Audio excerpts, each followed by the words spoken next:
Hello everyone, welcome to Spicy Sri Lanka YouTube channel. Today I have an amazing authentic recipe to show you. This is made of cassava.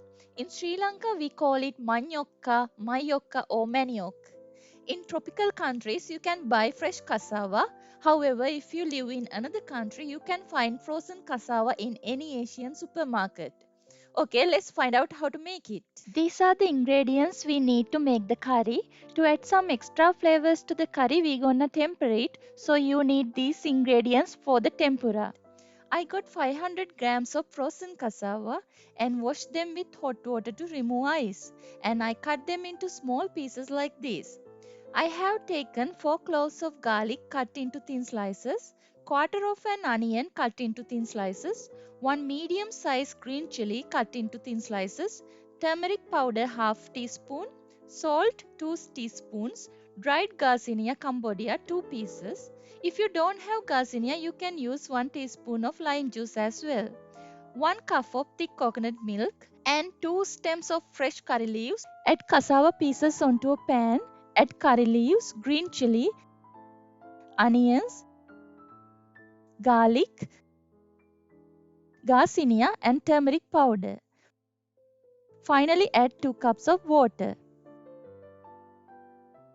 Let's boil it in medium to high heat for about 20 minutes until cassava is well boiled. Don't close the lid. We want to vent out any poisonous stuff from cassava, so remember, never close the lid when boiling cassava. This is after 20 minutes of boiling.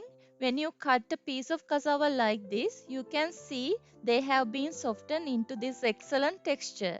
Let's add the coconut milk and salt now.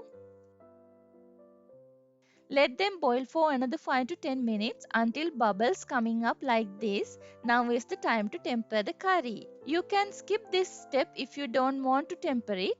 Move the curry to a different bowl and use the same pan for tempering. These are the ingredients we need for the tempura.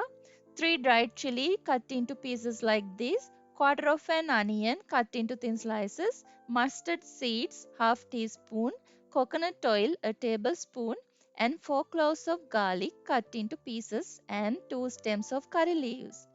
Add coconut oil into the hot pan. When the oil becomes hot, add the mustard seeds. When mustard seeds starts to explode with a little sound, add onions, garlic and curry leaves. Stir time to time until onions become the golden color. Now you can see onions are starting to become golden, so we can add the dried chili pieces now. Stir about 30 seconds and add the cassava curry back to the pan. Now our delicious cassava curry is ready to be served. If you like the gravy to be more thick, simply add more coconut cream and boil the curry a little longer. You can eat this curry with rice or just itself alone as a meal as well. Thank you so much for watching my recipe video. If you like it, hit the thumbs up button and comment below. See you soon with another awesome recipe. Ayubowan.